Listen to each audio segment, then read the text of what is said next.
ಅವರ ಒಂದು ಸರಳ ಜೀವನ, ಅತ್ಯಂತ ದೈವ ಭಕ್ತಿಯ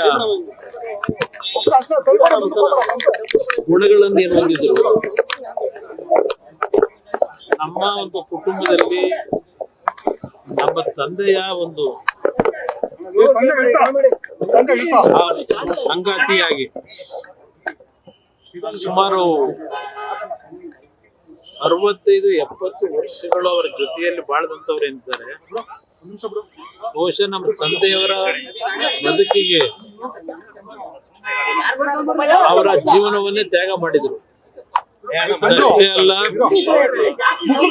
ನಮ್ಮ ಬದುಕಿನಲ್ಲೂ ಸಹ ಒಂದು ತಾಯಿ ಹೃದಯ ಅಂತಕ್ಕಂಥದ್ದನ್ನ ನಮಗೆ ಕಲಿಸಿದ್ರೆ,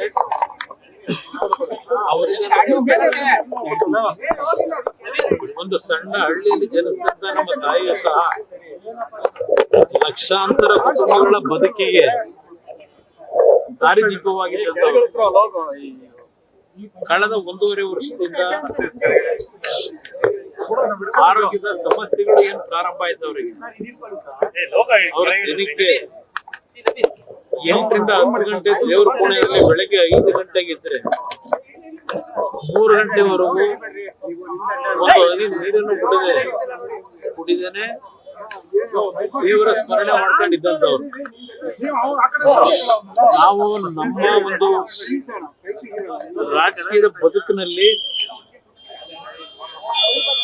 ನಾವೇನಾದ್ರು ಸ್ವಲ್ಪ ಒಳ್ಳೆ ಬುದ್ಧಿ ಕಲ್ತಿದ್ರೆ ನಾವುಗಳು, ಅವರು ಕಲಿಸಿದಂತ ಬುದ್ಧಿ ಕಳೆದ 4 ದಿನಗಳಿಂದ, 4 ದಿನ ಅಷ್ಟೇ ಅಲ್ಲ, ಕಳೆದ 1 ವರ್ಷದಿಂದ ಅವರು ಪ್ರತಿನಿತ್ಯ ಪಡ್ತಾ ಇದ್ದಂತ ಯಾತನೆಯನ್ನ ನಾವು ನೋಡ್ತಾ ಇದ್ವಿ.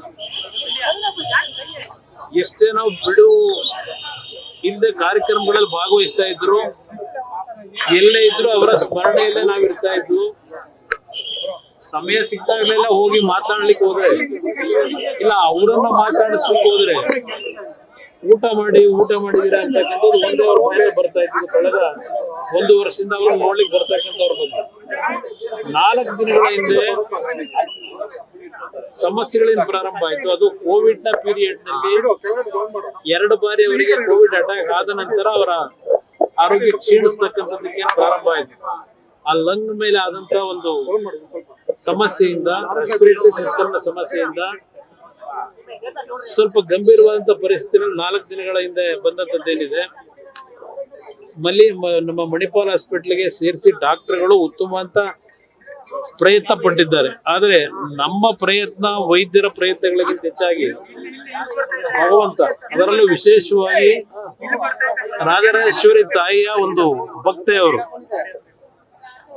ಪ್ರತಿ ಶುಕ್ರವಾರ ರಾಜರಾಜೇಶ್ವರಿ ದೇವಸ್ಥಾನಕ್ಕೆ ಕಳೆದ ಒಂದು 35-40 ವರ್ಷಗಳಿಂದ ಹೋಗ್ತಾ ಇದ್ದಂಥವ್ರು ಪ್ರತಿ ಶುಕ್ರವಾರ. ಆ ತಾಯಿಯಿಂದಲೇ 1 ಬಾರಿ ಅವರಿಗೆ ಆಸಿಡ್ ನ ಒಂದು ಅಟ್ಯಾಕ್ ಆದಂತ ಸಂದರ್ಭದಲ್ಲೂ ಉಳಿದಂಥದ್ದು. ಅವತ್ತೇ ಅವ್ರು ಹೋಗಬೇಕಾದಂತ ಒಂದು ಪರಿಸ್ಥಿತಿ ಇತ್ತು.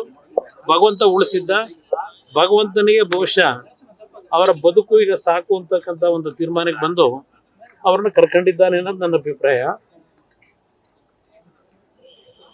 ಇವತ್ತು ಅವರನ್ನ ಮನೆಗೆ ಅವರು ಏನು ನಮ್ಮನ್ನು ಅಗಲಿದ್ದಾರೆ.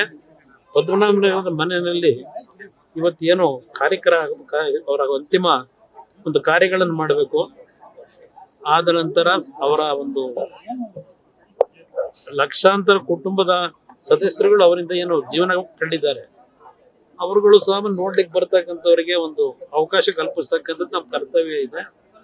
ಬಹುಶಃ ನಾಳೆ 11 ಗಂಟೆ ಮೇಲೆ ಅವರು ಜನ್ಮ ಕೊಟ್ಟಂತ ಸ್ಥಳ ಹಾಸನ ಜಿಲ್ಲೆ, ನಮ್ಮ ತಂದೆಗೆ ಜನ್ಮ ಕೊಟ್ಟಂತ ಸ್ಥಳ, ಅಲ್ಲಿಗೆ ಅವರನ್ನ ಶರೀರವನ್ನ ತೆಗೆದುಕೊಂಡು ಹೋಗ್ತಕ್ಕಂಥದ್ದಕ್ಕೂ ತೀರ್ಮಾನ ಆಗಿದೆ. ಮನೆಗೆ ಹೋದ ನಂತರ ಮುಂದಿನ ಕಾರ್ಯಗಳೇನು ಅಂತಕ್ಕಂಥದ್ದು ತೀರ್ಮಾನಗಳನ್ನ ಎಲ್ಲ ಸೇರಿ ಮಾಡಬೇಕು ಅಂತ ಇದ್ದೇವೆ. ಅದ್ರ ಜೊತೆಗೆ ಎಲ್ಲರ ಅಭಿಪ್ರಾಯ ಹೊಂದಿದೆ. ಅವರ ಹುಟ್ಟಿರ್ತಕ್ಕಂಥ ಹುಟ್ಟೂರಿನಲ್ಲೇ ಕಾರ್ಯಕ್ರಮ, ಇದು ಅಂತಿಮ ಸಂಸ್ಕಾರಗಳಾಗಬೇಕು ಅಂತಕ್ಕಂಥದ್ದು ಒಂದು ಭಾಗ ತೀರ್ಮಾನ ಇದೆ.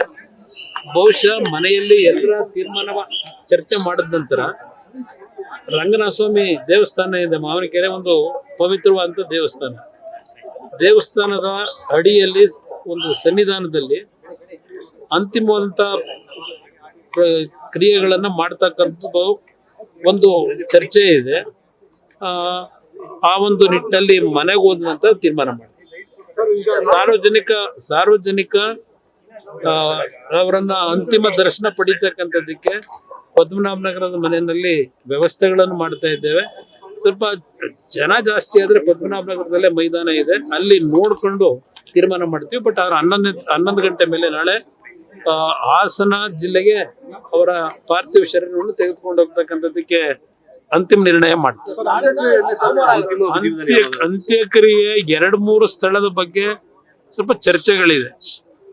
ಅಂತಿಮವಾಗಿ ನಾವು 4 ಜನ ನಮಗೇನು ಜನ್ಮ ಕೊಟ್ಟಿದ್ದಾರೆ, ನನ್ನ ತಾಯಿ, 2 ತಂಗಿಯರಿದ್ದಾರೆ, ಅವರೆಲ್ಲರ ಜೊತೆ ಕೂತು ಚರ್ಚೆ ಮಾಡಿ ಬಹುಶಃ ನನ್ನ ಒಂದು ವೈಯಕ್ತಿಕವಾದಂಥ ಅಭಿಪ್ರಾಯ, ಅವರನ್ನ ಬೆಳೆಸಿದಂಥದ್ದು ಯಾವೊಂದು ಹರದನಹಳ್ಳಿ ಗ್ರಾಮದಲ್ಲಿ ಹುಟ್ಟಿದ್ರು, ಅಲ್ಲೇ ಅವರ ಅಂತಿಮ ಅಂತ ನಮ್ಮ ತಾಯಿ ಹುಟ್ಟಿದ್ದು ಪಕ್ಕದ ಮುತ್ತಿಗೆರೇಹಳ್ಳಿ ಅಂತ ಹೇಳಿ, ಅವರು ಪಾಠ ಕಲ್ತಿದ್ದು, ಶಾಲೆಗಳಿಗೆ ಹೋಗಿದ್ದು ಹಳೆಕೋಟೆ ಅಂತಕ್ಕಂಥ ಮಾವಿನಕೆರೆಯ ರಂಗನಾಥ ಸ್ವಾಮಿ ದೇವಸ್ಥಾನ ಏನಿದೆ ಆ ತಪ್ಪಲಿನಲ್ಲಿ ಇರ್ತಕ್ಕಂಥ ಸ್ಥಳದಲ್ಲಿ ಆ ರಂಗನಾಥ ಸ್ವಾಮಿಯ ಸನ್ನಿಧಾನದಲ್ಲೇ ಆ ರಂಗನಾಥ ಸ್ವಾಮಿಯ ಅವರು ಏನು ನಂಬಿಕೆ ಇಟ್ಕೊಂಡಿದ್ರು, ನಮ್ಮ ತಂದೆ ನಮ್ಮ ತಾಯಿ ಇಬ್ಬರು, ಆ ದೇವರ ಸನ್ನಿಧಾನದಲ್ಲೇ ಮತ್ತು ನಮ್ಮ ಹುಟ್ಟೂರು ಶಿವನ ದೇವಸ್ಥಾನ ಏನಿದೆ ಆ ಶಿವನನ್ನ ನಂಬಿ ಬಂದಂಥವ್ರು, ಆ ಒಂದು ಪರಿಸರದಲ್ಲೇ ಆ ಒಂದು ಎಲ್ಲಾ ರೀತಿಯ ಅಂತ್ಯಕ್ರಿಯೆ ಕಾರ್ಯಗಳಾಗಬೇಕು ಅಂತಕ್ಕಂಥದ್ದು ನಮ್ಮ ಒಂದು ಚರ್ಚೆ ಇದೆ.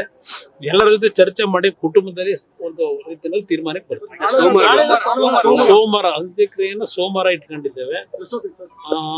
ಸೋಮವಾರ ಸಮಯ ಇನ್ನೂ ನಿಗದಿ ಆಗಿಲ್ಲ. ಆದ್ರೆ ಹಾಸನಕ್ಕೆ ಹೋದ ನಂತರ ಬಹುಶಃ ಹಾಸನದ ಜನತೆ ಅವ್ರ ಬಗ್ಗೆ ಅಭಿಮಾನ ಇಟ್ಟಿರ್ತಕ್ಕಂಥವ್ರು ಸಂಬಂಧಿಕರು ಜಾಸ್ತಿ ಇದ್ದಾರೆ.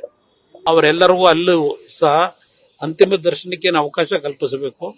ಅದೆಲ್ಲ ಅಲ್ಲಿಯ ಪರಿಸ್ಥಿತಿಗಳನ್ನು ನೋಡಿ ತೀರ್ಮಾನ ಸೋಮವಾರ ಎಷ್ಟು ಗಂಟೆಗೆ ತೀರ್ಮಾನ ಮಾಡ್ತೀವಿ. ನ್ಯೂಸ್ ಫಸ್ಟ್ ನಿರ್ಭೀತಿಯಿಂದ ನಿಮ್ಮ ಪರವಾಗಿ.